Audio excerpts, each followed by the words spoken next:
I'm going to begin this video by being honest with you. The reason why I did the last video about the rehearsal was because I had nobody to talk about it with. Since then, a friend of mine has decided to start watching the show. I didn't have to watch this episode alone. You would think that now that I have someone to watch the show with and discuss it with, it kind of renders making the videos about it rather mute. So I genuinely did not expect to be making this video. This episode was great, don't get me wrong. It's just that I did not believe I had anything to contribute to the conversation since I had gotten it all out of my system. Then, the last 4 minutes happened.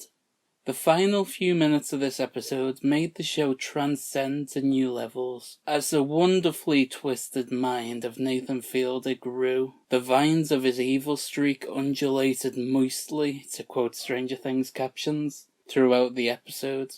Let us dive into the final few minutes of The Gold Digger in this episode of Just the Tip. No, we're not calling it that. Okay. What is it? Why do you keep turning away from me? This segment begins with Nathan trying to play with Adam, but the kid doesn't appear to be interested. Asking him, "What is it? Why do you keep turning away from me?" has a far deeper meaning than it first appears. He is really asking this child, "Why aren't you giving me your undivided attention? Why aren't you loving me?" He is battling reality, trying to force his own fictionalized life into existence. And he's annoyed that this child is just that, a kid. He isn't a great actor who can throw himself into the role like other people have that he's dealt with in the past. Look at the woman he encouraged to tell him that they love him, back in the Nathan For You days. I love you. And there was the one he gave the ultimatum to that either she leaves the show or says I love you. I mean, I'd hate to eliminate you so soon. So maybe I should ask again. Oh, do I love you? Yeah. I love you. But you do. I do. These women could be manipulated into helping Nathan live his fantasy life, albeit temporarily, because they were fame hungry. They wanted to be on television, so played along with what they were told to do. He can't manipulate a child in the same way because they're programmed differently. He knows this, and it frustrates him. He then begins a monologue which beautifully demonstrates his struggles with this process. He says, I was starting to wonder how I could so easily create feelings inside other people's rehearsals when I couldn't do it for myself.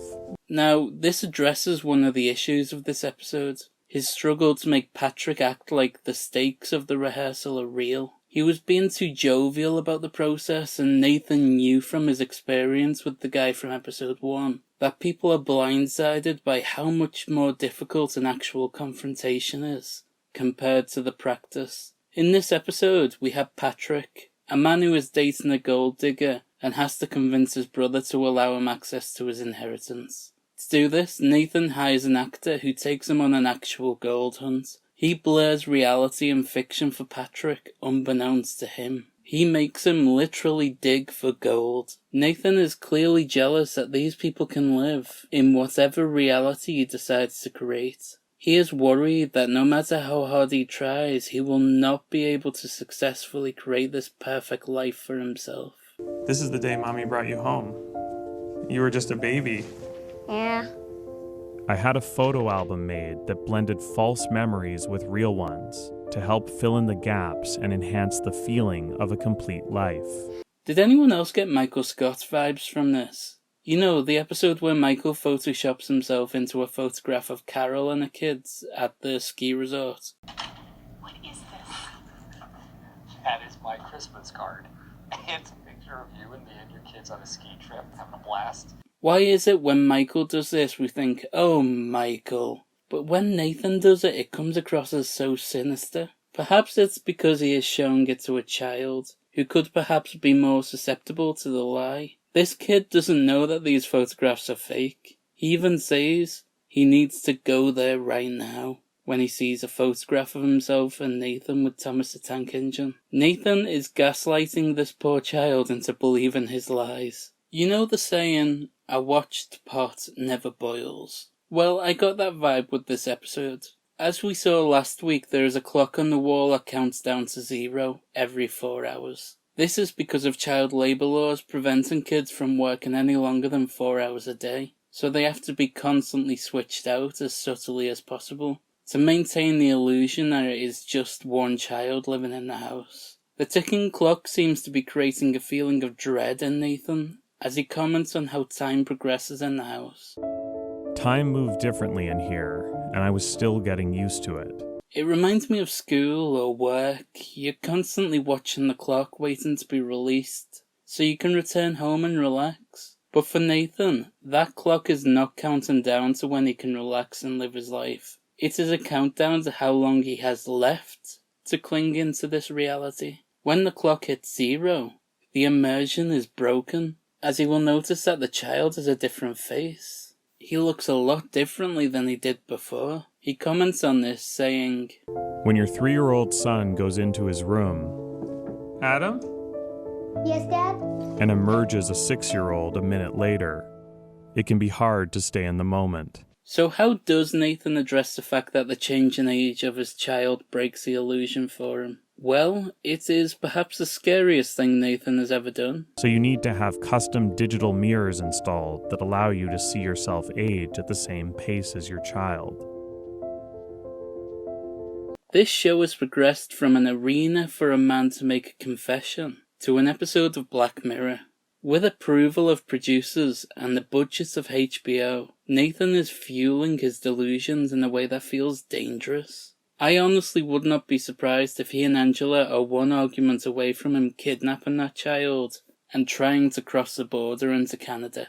I realise that Nathan is exaggerating his personality. He's playing a bit of a character. But as this show progresses, we are getting closer and closer to being completely uncertain of what he's gonna do next. At what lengths will he go to ensure that his version of reality is allowed a continued existence? As if the mirrors that made you appear older than you are were not terrifying enough, the next reveal tops it. But that means the world around you has to move faster too. Seeds that are planted one week have to be plump vegetables the next. Nathan is playing God. Let's take a look at Genesis 1:11. Then God said, "Let the earth grow grass, plants that make grain and fruit trees. The fruit trees will make fruit with seeds in it, and each plant will make its own kind of seed. Let these plants grow on earth." Just like God granted the earth with the ability to grow crops in the Bible, Nathan is accelerating the growth of these seeds in the ground. The rules of reality belong to him. He is Thanos, declaring, "Reality can be wherever I want." He has went far beyond faking a pizza oven. He is ripping seeds from the ground and replacing them with fully grown vegetables, all to help him imagine that the fiction that is his life is not fiction at all. He talks about how, And your brain desperately tries to adapt to your new reality. and damn it if he isn't trying to help it along. He is willing to do whatever it takes to guarantee the happy outcome he spoke about in the first episode. But I wanted to show him that if you plan for every variable, a happy outcome doesn't have to be left to chance. Alongside the task-heavy nature of digging up seeds under the cover of nightfall and swapping out the children behind closed doors, we have a visceral moment that does not involve a camera crew at all. Nathan says, And then every now and then, there are these glimmers. These moments where you forget, and you just feel like a family. We transition to footage filmed on a phone, with Nathan, Angela and Adam playing in the garden. The camera crew is nowhere to be seen, so they really have no reason to continue playing pretend. And yet, they do. I mentioned earlier how the division between reality and fiction was blurring, but with this footage, this handheld, shaky cam footage taken on his mobile phone, the division is gone. It has been well and truly demolished. He puts it better than I ever could by declaring, That's when you know the rehearsal is working. I want to elaborate on my earlier comment about how Nathan is playing God. He talks about Angela saying, I often feel envious of others. The way they can immerse themselves in a world with so little effort. The way they can just believe.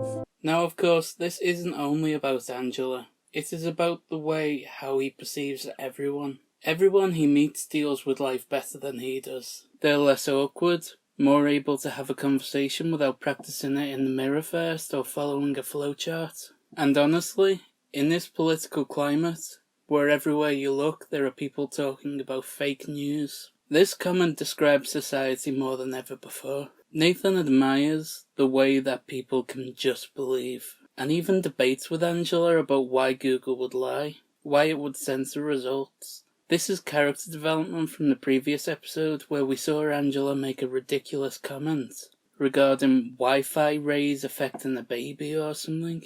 It's InfoWars tinfoil hat wearing trash that fruitcakes like her genuinely believe. But Nathan nods along, not interrupting, not questioning. Now that he has had a bit of time to play God, he is able to debate her a little more. He's able to step into the arena with her. I'm really interested to see where this goes. Something that Angela said made me pause for thought. She said, And the devil's biggest trick is to convince people that he doesn't even exist. and it made me think, what if Nathan isn't playing God? What if he is the devil? After all, his motive behind all of this is selfish. He wants to make things better for himself, under the illusion of helping other people. He has little care for how many people he needs to manipulate along the way. So long as Eve bites the apple, his job is done. It feels purposeful that this episode began with Nathan dressed as Batman. Bruce Wayne, a man who could use his money to make a difference in Gotham City. He could use that money to improve the economy. He could make new jobs for people so they would not have to work for the Joker as a henchman, or rob a bank to afford their rent. But instead, Bruce dresses up in tights and a cape and beats the crap out of people. If Bruce Wayne really wanted to make a difference, he could.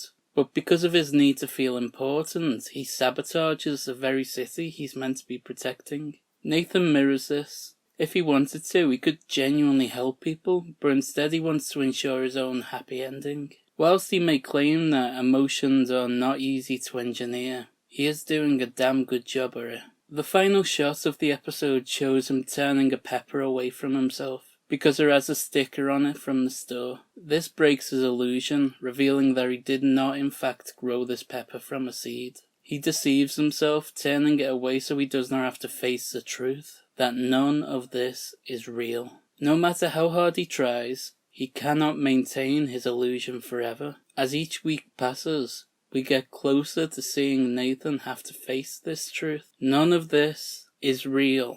And as Angela so succinctly said in one of the first lines of the episode, Not everything is make-believe. Some things are real. Okay. You have to open your eyes to reality.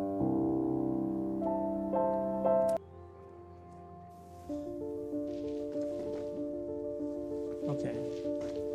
What is it? Why do you keep turning away from me?